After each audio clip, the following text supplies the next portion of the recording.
Okay, पहली case study. Vijay was Deputy Commissioner of remote district of hilly northern state of the country for the last 2 years. In the month of August, heavy rain lashed the complete state, followed by cloudburst in the upper reach of the said district. The damage was very heavy in the complete state, especially in the affected district.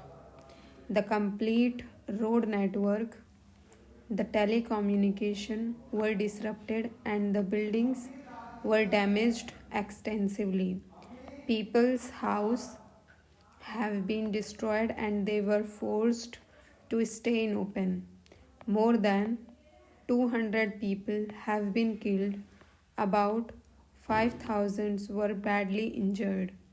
Civil administration under Vijay got activated and started conducting rescue and relief operations. Temporary shelter camps and hospitals were established to provide shelter and medical facilities to the homeless and injured people. Helicopter services were pressed in for evacuating sick and old people from remote area. Vijay got a message from his hometown in Kerala that his mother was seriously sick. After 2 days, Vijay received the unfortunate message that his mother has expired. Vijay has no close relatives except one elder sister who was US citizen and staying there for last several years. In the meantime, the situation in the affected district deteriorated further due to resumption of heavy rains after a gap of 5 days.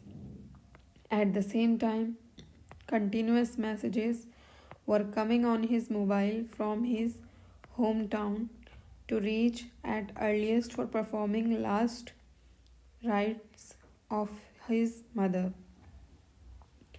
What are the options available with Vijay? What are the ethical dilemma faced by Vijay? Critically evaluate and examine each of these options identified by Vijay.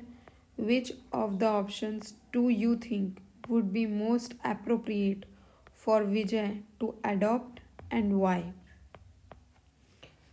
So इसमें हमारे पास एक deputy commissioner है जिनका नाम है विजय, जो कि मी मतलब हमारा है.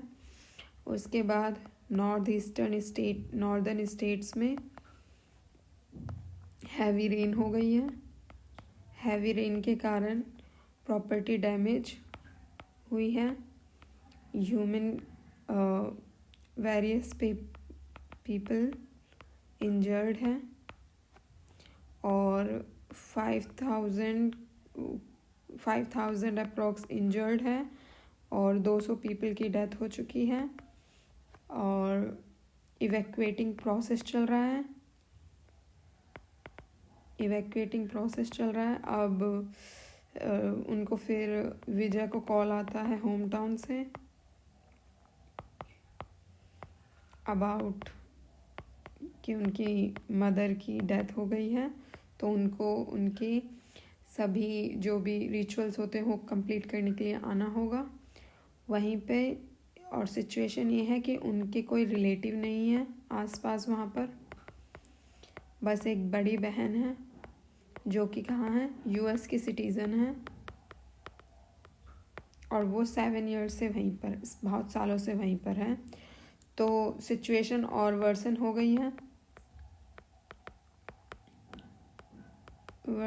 है स्टेट में, क्योंकि 5 दिन बाद फिर से रेन आ गई. तो एथिकल डायलेमा तो ये है कि वो प्राइवेट लाइफ की रिस्पॉन्सिबिलिटी संभाले या प्रोफेशनल लाइफ की रिस्पॉन्सिबिलिटी संभाले, क्योंकि दोनों ही इंडिविजुअल और प्रोफेशनल दोनों ही एथिकल पॉइंट ऑफ व्यू में है, मतलब how can one choose one family over the other, मतलब यहाँ पे आप यूटिलिटेरियनिज्म भी लगा सकते हैं।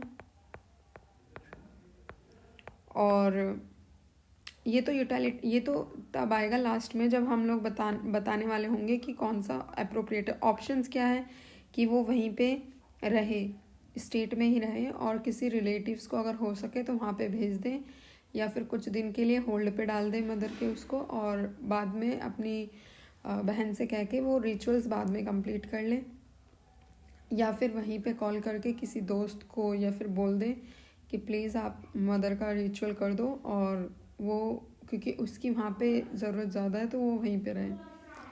तो इसके वेरियस वो हो सकते हैं। मेरे ख्याल से केस स्टडी तो समझ में आ गई है, आंसर जब मैं रखूँगी तब, लेकिन हम डेली एक एक केस स्टडीज़ करेंगे। Thank you.